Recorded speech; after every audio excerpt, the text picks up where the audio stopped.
Kembali lagi di Road to CNBC Indonesia Awards 2022 The Best Regional Banks dengan tema Ekonomi RI Melejit BPD Siap Pacu Bisnis. Bicara soal kesiapan bank daerah dalam memacu bisnisnya di tengah ekonomi tanah air yang melejit, kita akan mengulasnya bersama dengan sejumlah narasumber. Sudah hadir bersama kami Bapak Busrul Iman, Direktur Utama Bank Jatim melalui sambungan Zoom, Bapak-Bapak Parit Wasdi, Direktur Retail dan Syariah Bank DKI, dan juga Pak Agus Syabarudin, selaku Direktur Utama Bank Banten yang kini hadir di studio. Baik, kalau gitu saya akan mulai diskusi pertama dari Bank DKI sebagai bank yang ada di ibu kota nih Pak. Ya. Pertumbuhan ekonomi RI pada kuartal ketiga 2022 ini tembus 5,72% dan pencapaian ini sukses melampaui ekspektasi para pengamat ekonomi. Bagaimana nih tanggapan Bapak terkait hal ini dan optimisme untuk prospek bisnis bank daerah di sisa kuartal 4 2023 Pak? Ya, jadi memang kita secara global menghadapi krisis ekonomi, namun alhamdulillah di Indonesia ini kita tetap mengalami pertumbuhan ya, walaupun inflasi relatif naik gitu. Nah, untuk Bank DKI sendiri kita di sisa kuartal ini sangat optimis. Laba kita pun tumbuh hampir 30%, aset kita tumbuh di 26,9%, begitu juga DPK di 29,5%. Dan pertumbuhan Bank DKI ini melebihi dari pertumbuhan perbankan nasional.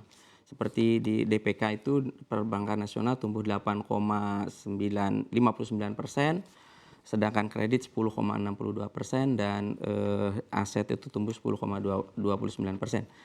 Bank DKI tumbuh di aset di 26,9%, kredit di 26,8% dan DPK di 29,5%. Jadi pertumbuhan Bank DKI alhamdulillah walaupun kita di nasional maupun di global mengalami tantangan-tantangan, kita tumbuh dengan baik. Oke, berarti pertumbuhannya cukup signifikan ya Pak ya untuk kuartal 3 2022? Sangat signifikan. Sangat signifikan. Nanti kita ada strategi-strategi baru di tahun 2023 ini agar kita pertumbuhan secara konsolidasi Bank DKI eksponensial lah gitu.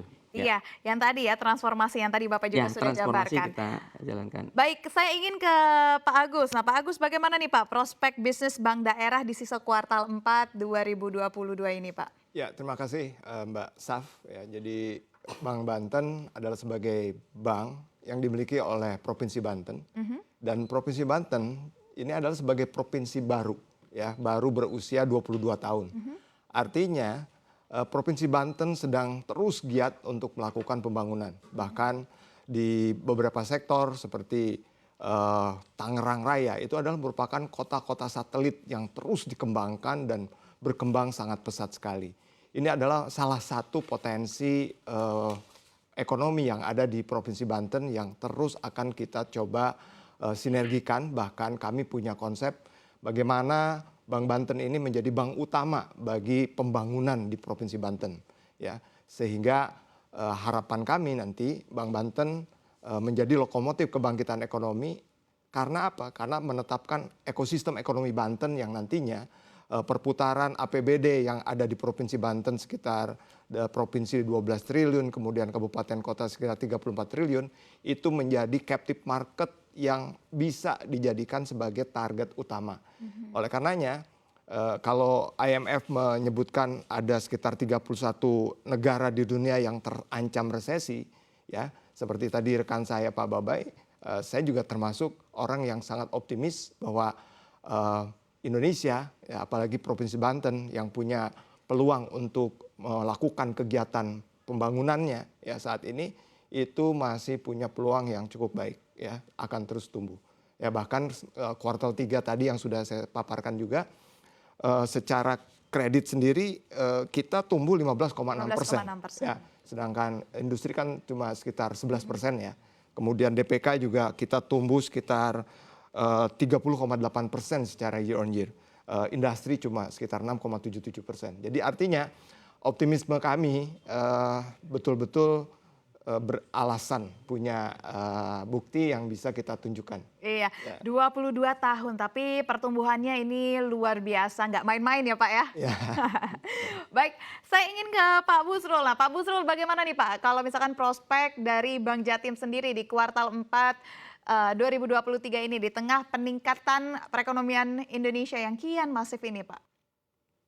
Iya, Mbak Saf, kami optimis di akhir tahun apa yang kami sudah targetkan bisa tercapai dengan baik. Secara makro ini ditopang oleh pertumbuhan ekonomi yang sebesar tadi itu 5,72%. Jawa Timur sendiri pertumbuhan ekonomi 5,58%. Nah, pertumbuhan nasional itu 56,30% itu adalah kontribusi di Jawa. Dari total Jawa itu, Jawa Timur berkontribusi sebesar 25,51%. Artinya apa? Bahwa Jawa Timur itu menjadi wilayah yang menjadi penopang pertumbuhan ekonomi nasional. Lebih-lebih core kami di Indonesia Timur. Nah, melihat historical data kami yang sudah kami sampaikan tadi, bahwa kami melihat aset kami sudah lebih berkualitas, kemudian efisiensi fundingnya sudah lebih baik, pertumbuhan dana kreditnya sudah lebih tumbuh dengan baik. Kami optimis dengan data historical tadi, dengan data makro yang ada, kami optimis menangkap di akhir tahun ini target kami bisa tercapai dengan baik sebagaimana yang terdapatkan oleh pihak regulator. Demikian Pak Saf. Oke, wah menarik sekali ya Pak. Ini 56% lebih kontribusinya Jawa dan 25%-nya ini adalah kontribusi dari yang datang dari Jawa Timur. Baik, saya ingin berpindah lagi nih Pak. Dari Jawa Timur saya ingin kembali lagi ke Banten. Pak Agus, kita tahu ya Kementerian Keuangan nih optimis bahwa Indonesia ke bawah resesi, sepakat dengan apapun yang tadi Pak Busrul, Pak Agus dan juga Pak Babay sampaikan begitu. Kita juga tahu bahwa neraca dagang kita masih tumbuh positif, di sisi lain kinerja manufaktur, daya konsumsi, kredit perbankan dari masing-masing bank juga menunjukkan kinerja yang baik. Tapi bagaimana Pak strategi dari perseroan untuk menjaga postur likuiditas dan juga kualitas kredit serta aset agar tetap berada pada teritori positif? Dari Pak Agus terlebih dahulu, silakan Pak. Ya, pertama kami Bank Banten terus melakukan proses transformasi ya, dan upaya kami untuk bisa menjaga kualitas dari pertumbuhan itu juga menjadi prioritas. Bahkan juga kami terus terapkan bagaimana tata kelola yang baik dari good corporate governance-nya dengan menerapkan budaya perusahaan trust. Budaya perusahaan trust ini adalah merupakan salah satu upaya kami untuk memastikan pengurus dan seluruh karyawan Bank Banten ini memiliki budaya kerja yang betul-betul bisa dipertanggungjawabkan dan bisa mengikuti perkembangan zaman.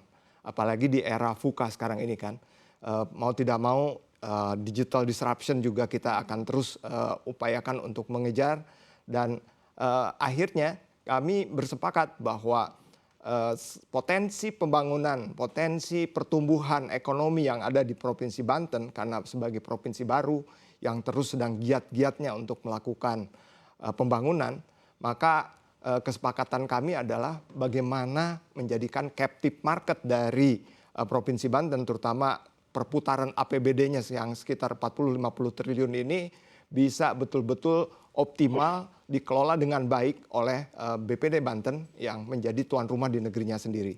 Nah, potensi ini saya kira yang bisa menjawab bagaimana supaya pertumbuhan kita tetap berkualitas, terus kemudian juga upaya kita untuk bisa tumbuh dengan baik mengiringi dengan potensi daerah yang ada ini juga menjadi prioritas yang kita kembangkan.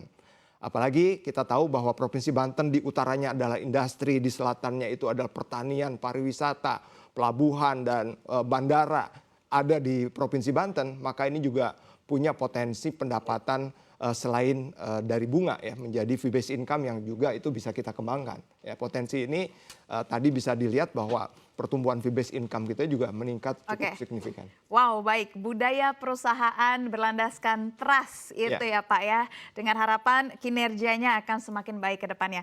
Saya ingin kembali ke Pak Busrul. Pak Busrul, kita berbicara tentang suku bunga Pak. Suku bunga acuan kini sudah naik ke level 4,75%. Tetapi LPS rate juga telah tembus 3,75%. Nah, BI menilai kondisi likuiditas perbankan yang melimpah bisa membuat perbankan memperpanjang lagi lag effect transmisi suku bunga acuan ke suku bunga dana maupun kredit. Bagaimana Pak Busrul menanggapi hal tersebut dan apa kebijakan suku bunga kredit di perseroan Pak, khususnya untuk Bank Jatim? Baik, terima kasih Mbak Saf. Ini memang menarik ya, ada tren inflasi yang semakin tinggi dan itu akan berdampak kepada bagaimana tren suku bunga naik. Mau nggak mau, industri perbankan sekarang di tengah kelimpahan likuiditas, mau nggak mau bagaimana menciptakan yang semula non-earning asset itu menjadi earning asset. Nah, tentu peningkatan dari suku bunga itu akan berdampak pada banyak sisi. Manakala kita ingin menciptakan earning asset, maka di situ kita harus punya aset yang berkualitas. Ini ditopang oleh apa? Ditopang oleh struktur likuiditas yang baik, dengan kasa yang bagus, dengan cost of fund yang lebih murah, dan ini juga sustainable funding ini. Di tengah situasi tekanan maka sustainable funding sangat diperlukan. Yang kedua tentu dengan peningkatan suku bunga ini berdampak kepada ekspansi kredit.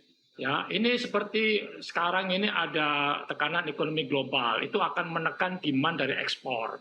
Otomatis nanti akan berdampak yang lain juga. Terkait dengan outstanding atau kredit, maka mau nggak mau industri bank, khususnya juga Bank Jatim, di dalam mengembangkan kreditnya harus lebih selektif.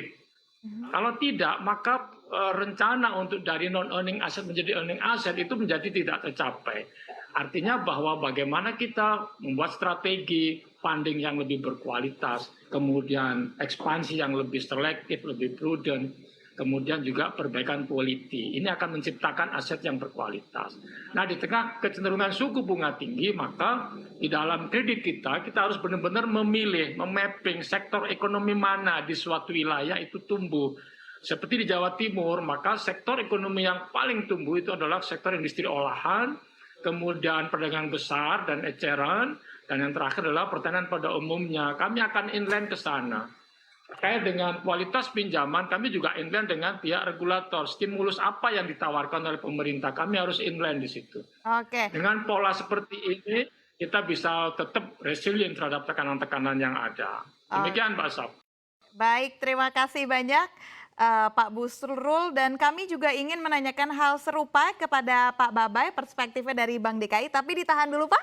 Usai jeda kami masih akan kembali, tetaplah di Road to CNBC Indonesia Awards 2022 The Best Regional Bank.